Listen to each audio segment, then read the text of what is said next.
All right, Shalom. First and foremost, I want to give all glory, honor, and praises to Yahweh, Bahashem, Yahweh Shai. Double honors to the apostle elders of Great Millstone who rule well. And salutations to all you brothers out there pushing this word in love, truth, sincerity, and humility.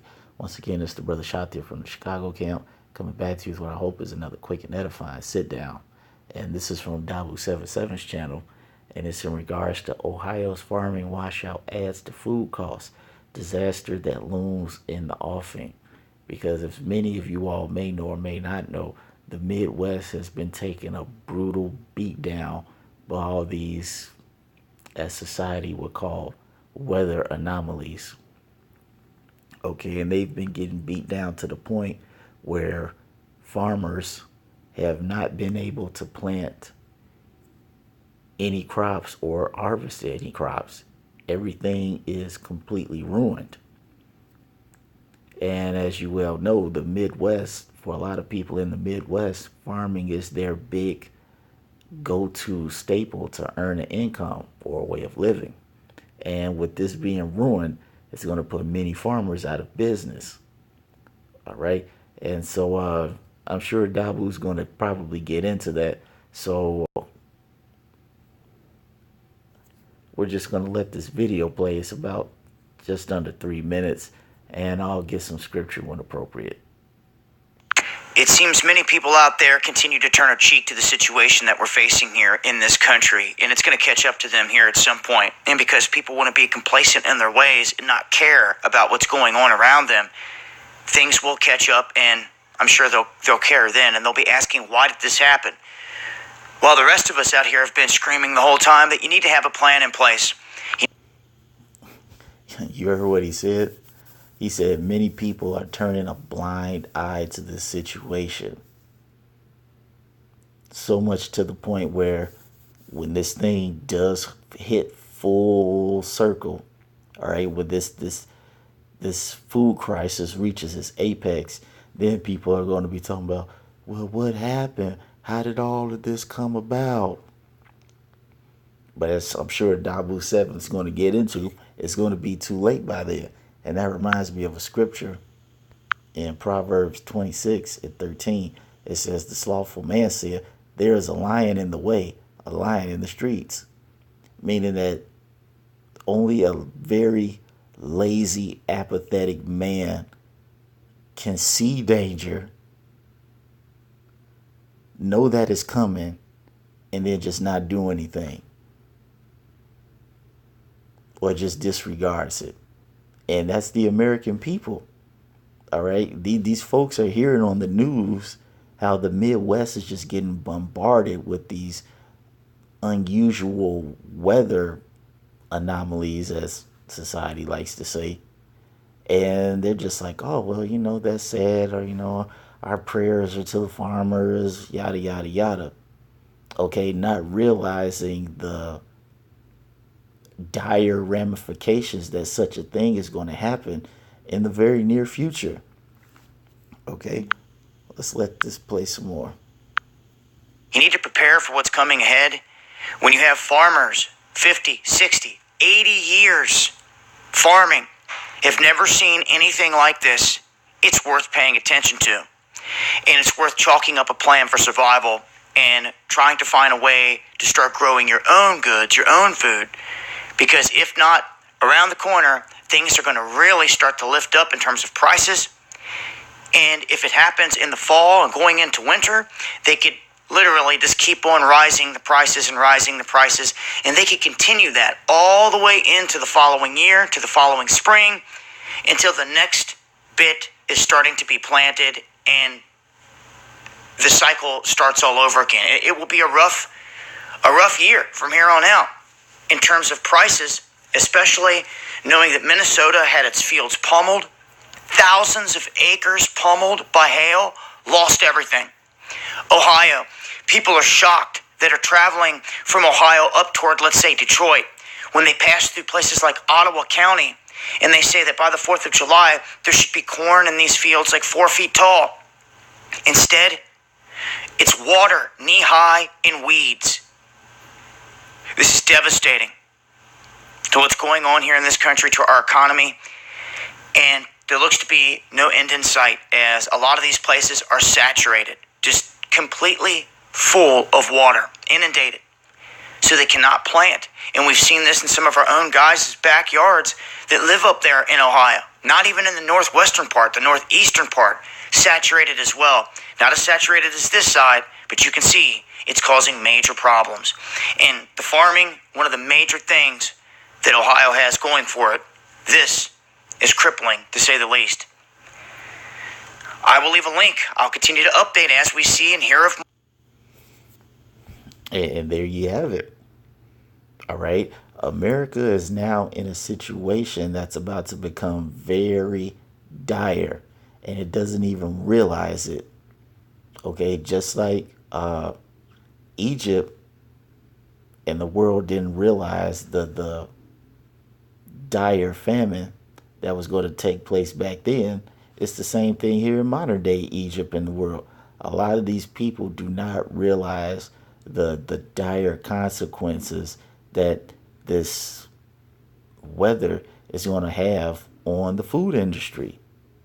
All right, you're going to go to the store and corn is probably going to be like $8-9 a pound. You're going to go to the movie theater. Popcorn is going to be probably about 15, 20 something dollars. Why? Because these farmers don't have any opportunities to be able to replace the product that they've lost. Okay, we're just going to go to Genesis 41, because as the scripture says, there's nothing new under the sun.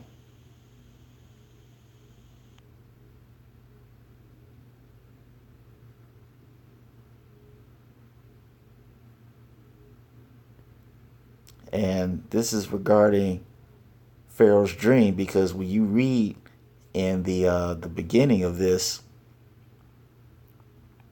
Pharaoh had a dream, and it dealt with, as I said, the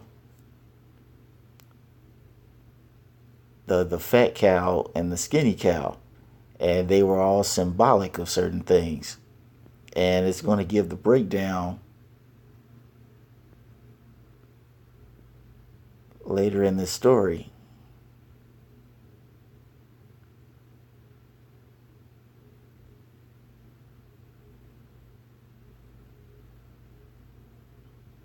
Okay, this is Genesis 41 and 25.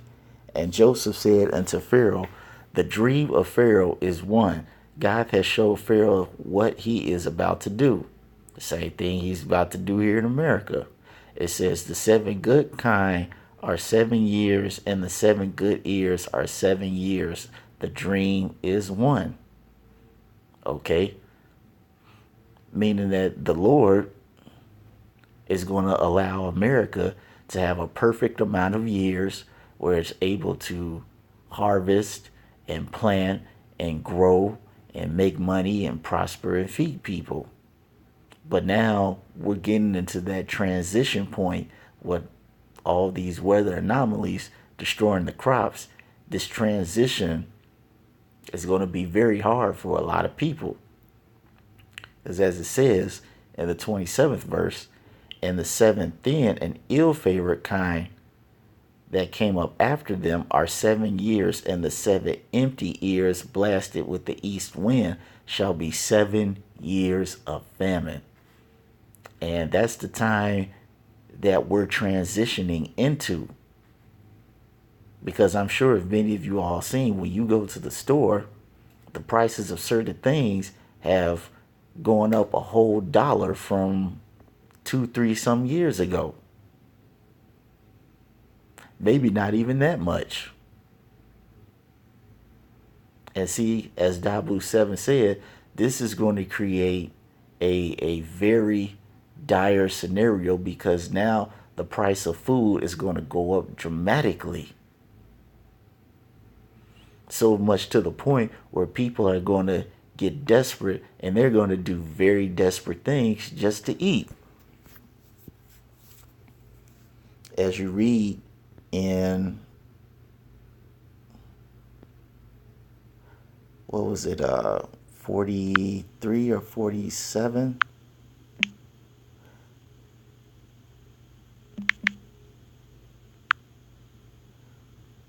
Because when people get hungry, they do very desperate things.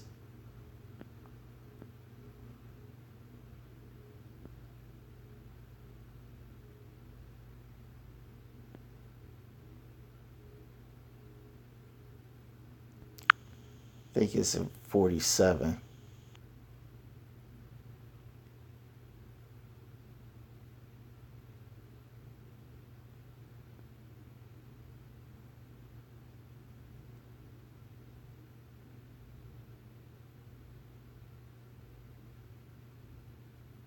It's 47, and I'll start mm,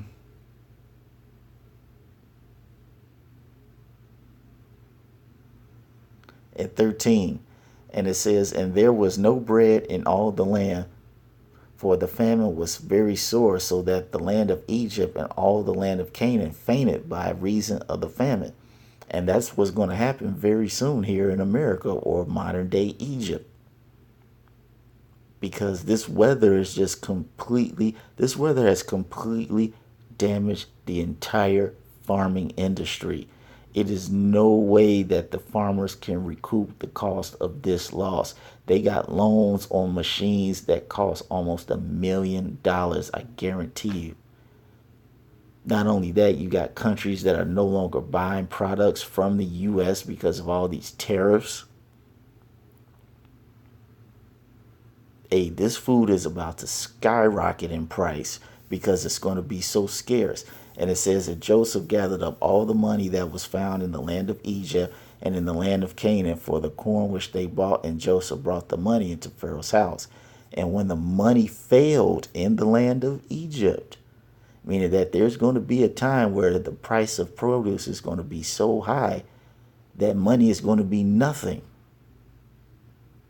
Okay? And in the land of Canaan, all the Egyptians came unto Joseph and said, "Give us bread, for why should we die in thy presence? For the money faileth." Because people are either going to run out of money or they won't have enough money to buy. And it says that Joseph said, "Give your cattle, and I will give you for your cattle if money fail." And they brought their cattle unto Joseph, and Joseph gave them bread in exchange for horses, and for their flocks, and for the cattle of the herds, and for the asses, and he fed them with bread for all their cattle for that year.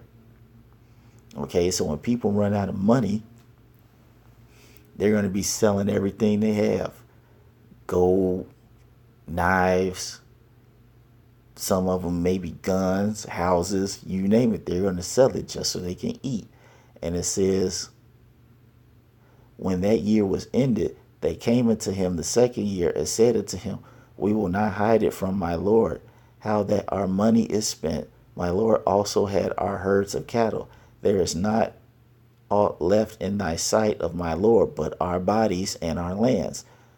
Wherefore shall we die before thine eyes, both we and our land? Buy us and our land for bread, and we and our land will be servants unto Pharaoh, and give us seed, that we may live and not die, that the land be not desolate." And it says, "And Joseph bought all the land of Egypt for Pharaoh, for the Egyptians sold every man his field, because the famine prevailed over them. The land became Pharaoh." Okay, and it says, "And as for the people, he removed them to cities from one end of the borders of Egypt, even to the other end thereof." So that's exactly what's going to happen when this famine 2.0 hits America. After people done sold everything that they possibly can in exchange for food and drink, they're going to start selling themselves. You're going to have men prostituting. You're going to have women prostituting. You got to have people who are going to become servants and slaves. So much to the point where they're going to get that mark of the beast. beast.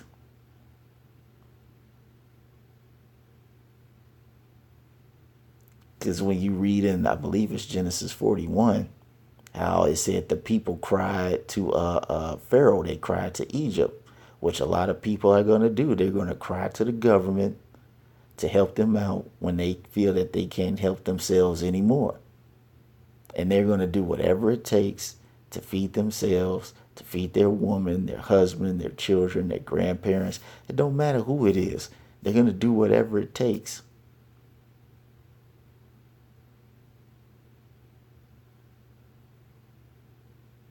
So, hey, like W7 said, you better have a plan. And hopefully that plan is coming back to the law, statutes, and commandments and your true heritage and repenting for all the wickedness that you've done. Because it don't matter how much you prep. If the Lord ain't dealing with you, you're not going to make it. So, with that being said, I want to give all glory, honor, and praises to Yahweh, Bahashem, Yahweh Shai. Double honors to the apostle elders, a great millstone who rule well. A salutation to all you brothers out there pushing this word in love, truth, sincerity, and humility. With that, I want to say shalom.